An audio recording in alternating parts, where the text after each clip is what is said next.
شاید برای خیلی از بیننده ها سوال باشه که آقا سرکنگبین با سکنجبین فرق میکنه. بله، سکنجبین با پایش به جای عسل شکره.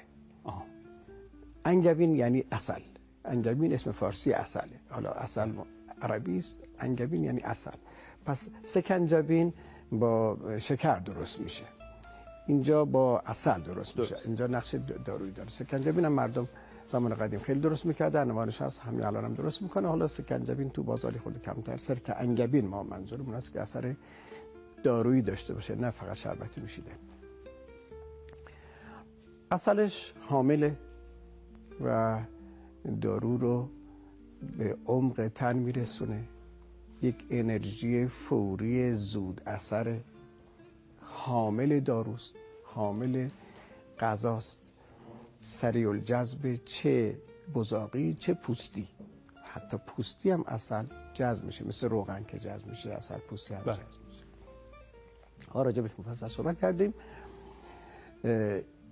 سرکه یه بحث خیلی مهمه. سرکه هم زداینده است، هم راه باز کننده، هم عامل جذب، به شرطی که سرکه باشه.